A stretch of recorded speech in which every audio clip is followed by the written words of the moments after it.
बोलिए शंकर भगवान की जय। भगवती मैया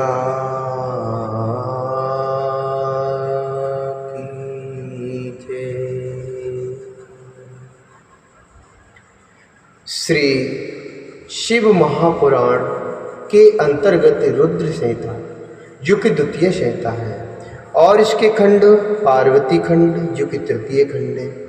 इसके अध्याय 31वें में आज हम प्रवेश करेंगे और जिसमें वर्णन है देवताओं के कहने पर शिव का ब्राह्मण वेश में हिमालय के यहाँ जाना और शिव की निंदा करना। ब्रह्मा जी बोले, हे नारद, इस प्रकार मैना और शैलराज के शिव में अनन्य भक्ति देखकर इंद्र आदि सभी देवताओं ने विचार किया। देवता बोले, यदि हिमालय शिवजी में अनन्य भक्ति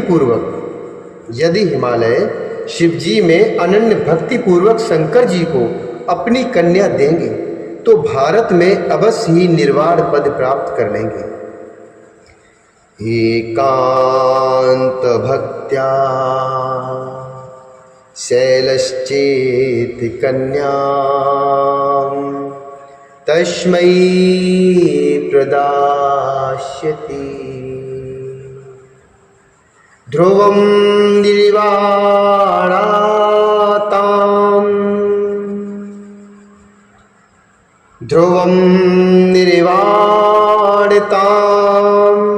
श्रद्धा सा प्राप्स्यति च भारते प्राप्स्यति च भारते।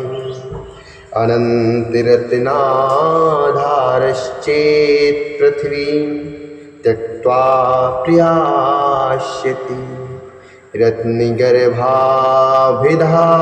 भूमिर्मिथ्यैव भविता ध्रुवम्।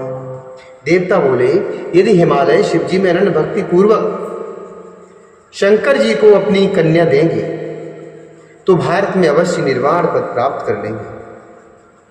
यदि इन अनंत रत्नों से पूर्ण हिमालय वसुंधरा को त्याग कर चले जाएंगे तो निश्चय ही इस पृथ्वी का रत्न गर्भा यह नाम व्यर्थ हो जाएगा। इस स्थावर रूप को छोड़कर दिव्य रूप धारण कर और अपनी कन्या शूलधारी शंकर को देकर वे अवश्य शिवलोक चले जाएंगे। उन्हें शिवलोक में शारूप में मुक्ति प्राप्त होगी, इसमें संशय नहीं है। वह अनेक प्रकार के श्रेष्ठ भोगों को भोग कर वे मुक्त हो जाएंगे। ब्रह्मा जी बोले, यह कहकर वे सभी देवता इस बात का विचार कर विस्मित होकर परस्पर मंत्रणा करके बृहस्पति को हिमालय के पास भेजने की इच्छा करने लगे। हे नारद, तब इंद्रादि सभी देवता स्वार्थ साधना अर्थात स्वार्थ साधन की इच्छा से विनम्र होकर प्रीतिपूर्वक बृहस्पति के घर गए। वे देवता वहां जाकर बृहस्पति को प्रणाम करके आदर पूर्वक उन गुरुवर से सारा वृत्तांत कहने लगे। देवता बोले, हे गुरु हिमालय ग्रहम्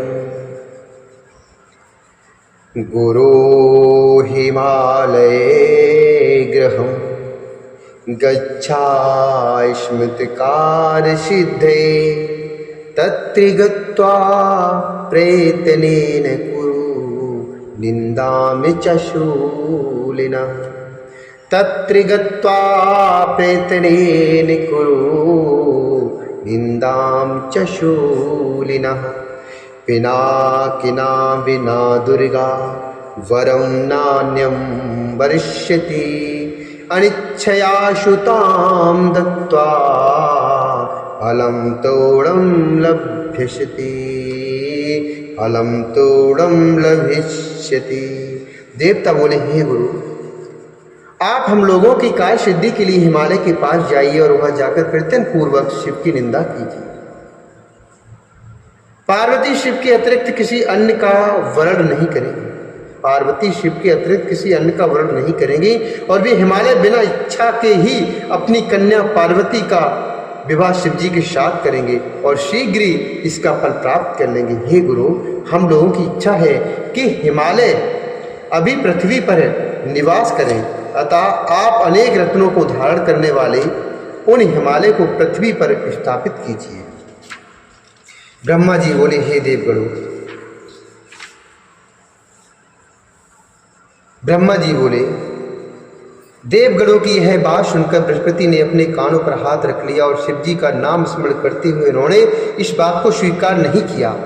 उदार बुद्धि वाले बृहस्पति महादेव जी का स्मरण कर श्रेष्ठ देवताओं को बार बार धिक्कारते हुए कहने लगे। बृहस्पति बोले, हे देवताओं, शर्वे देवाः स्वार्थपरः परार्थध्वंसिकारकः कृत्वा शङ्करनिन्दामहे यास्यामि नरकं ध्रुवम्।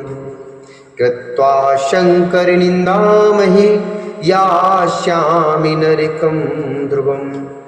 बृहस्पति जी बोले, हे देवताओं, तुम लोग स्वार्थ साधक और दूसरे के कार्य को विनष्ट करने वाले हो।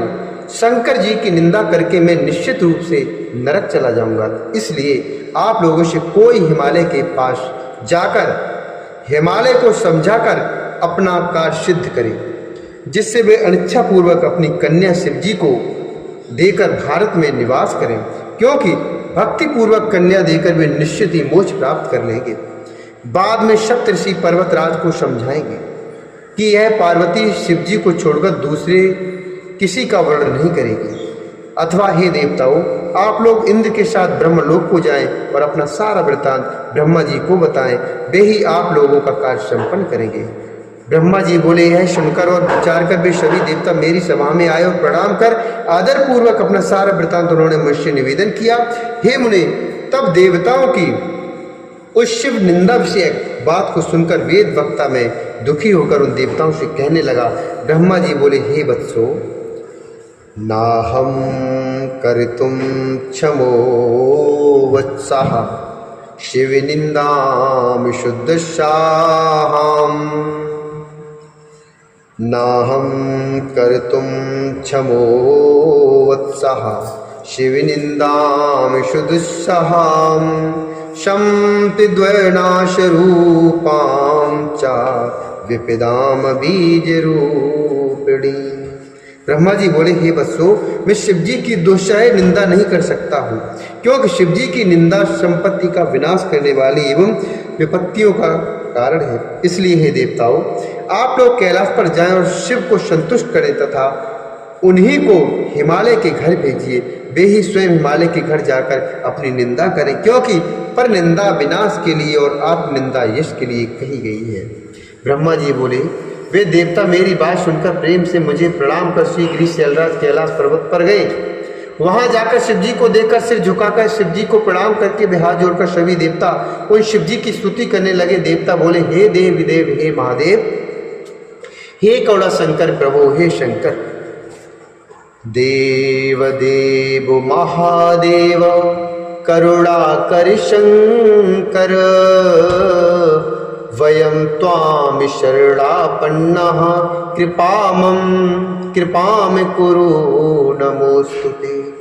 वयं त्वां शरणापन्नः कृपां कुरु नमोस्तुते। तुम भक्तिवत्सलः स्वामिन् भक्त कार्यकरः सदा दीनोद्धरः कृपा सिंधुर्भक्तापद्विन्मोचकः। देवता बोले, हे देवादिदेव, हे महादेव, शंकर, हे करुणा कर, हम सब आपकी शरण में आए हैं, आपको प्रणाम है, हम लोगों पर कृपा कीजिए। हे स्वामी, आप भक्त वत्सल हैं, मैं सदा भक्तों का कार्य करने वाला, दीनों का उद्धार करने वाला, कृपा सिंधु और भक्तों की आपत्ति दूर करने वाले हैं। हे स्वामिन, आप भक्त वत्सल हैं, सदा भक्तों का कार्य करने वाले, दीनों का उद्धार करने वाले, कृपा सिंधु और भक्तों की आपत्ति को दूर करने वाले। ब्रह्मा जी बोले, इस प्रकार इंद्रादि देवगणों ने शिव जी की स्तुति करके बड़े आदर के साथ अपना सारा वृत्तांत उनसे निवेदन किया। देवताओं की उस बात को सुनकर शिव जी ने उसे स्वीकार कर लिया और उन्होंने हंसकर देवताओं को आश्वासन देकर उन्हें विदा कर दिया। तब सभी देवगण प्रसन्न होकर अपना कार्य सिद्ध जानकर शिव जी की प्रशंसा करते हुए अपने स्थान को चले गए। तब बेभक्त वत्सल माहेश निर्विकार महेश्वर भगवान शंभु शैलराज के पास गए। उस समय गिरिराज अपने बंधु वर्गों के साथ पार्वती सहित प्रसन्न मन से सभा में विराजमान थे। उसी समय दंड छत्र एवं दिव्य वस्त्र धारण किए तथा उज्ज्वल तिलक लगाए हुए भगवान सदाशिव उनकी सभा में आ गए। वे एक हाथ में स्फटिक की माला और गले में शालिग्राम शिला धारण किए हुए थे। वे भली प्रकार ब्राह्मण का वेश धारण कर नारायण के नाम का जप कर रहे थे। उन्हें देखकर हिमालय सभासदों के साथ खड़े हो गए और उन्होंने भूतल पर दंड के समान पढ़कर भक्ति भाव से उन अपूर्व अतिथि को साष्टांग प्रणाम किया। ब्राह्मण वेशधारी शिव जी को अपना प्राणेश्वर समझकर पार्वती ने प्रणाम किया और हृदय से परम प्रसन्नता से उनकी स्तुति की। ब्राह्मण वेश धारण करने वाली उन सदाशिव ने बड़े प्रेम पूर्वक उन सबको आशीर्वाद दिया और विशेषकर पार्वती को हृदय से उनका मनोवांछित आशीर्वाद प्रदान किया। उन ब्राह्मण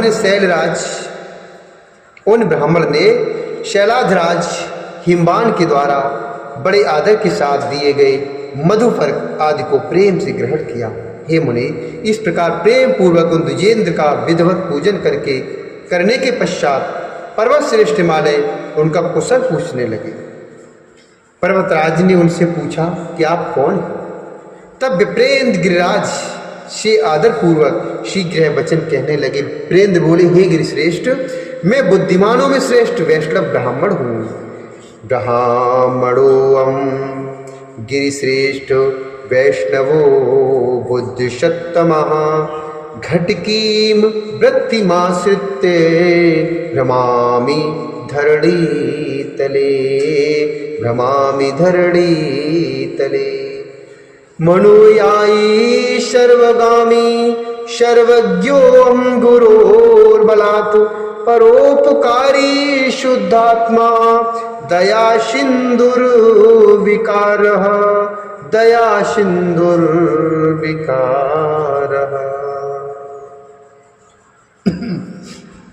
विप्रेंद्र बोले, हे गिरिश्रेष्ठ, मैं बुद्धिमानों में श्रेष्ठ वैष्णव ब्राह्मण हूँ और ज्योतिष वृत्ति का सहारा लेकर पृथ्वी तल में विचरण करता हूँ।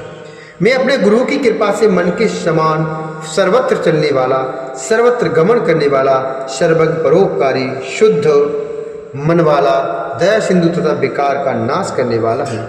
मुझे ज्ञात हुआ है कि आप कमल के समान दिव्य उत्तम रूप वाली तथा सर्वलक्षण संपन्न अपनी ही कन्या आश्रय रहित असंग कुरूप गुणहीन शमशान में रहने वाले सर्पधारी योगी नग्न मलिन शरीर वाले सर्प का आभूषण धारण करने वाले अज्ञात कुल तथा नाम वाले कुशील विहार में रुचि न रखने वाले विभूत से लिप्त देह वाले अत्यंत क्रोधी अज्ञानी अज्ञात आयु वाले सदा विकृति जटा धारण करने वाले सबको आश्रय देने वाले भ्रमरशील नागों का हार पहनने वाले भिक्षुक मार्ग में निरत तथा हठपूर्वक वैदिक मार्ग का त्याग करने वाले शिव को देना चाहते हैं।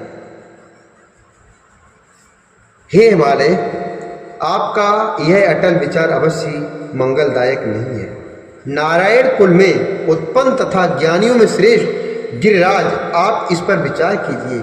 पार्वती के दान कर में वे आपके इस दान के अनुरूप पात्र नहीं है।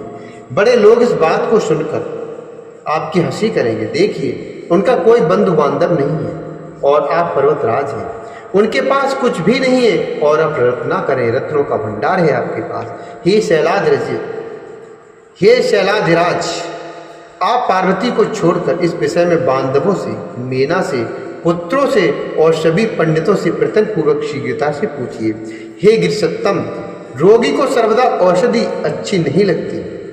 रोगी को सर्वदा औषधि अच्छी नहीं लगती, अपितु महादोष कारक कुपथ्य ही सदा बहुत अच्छा लगता है।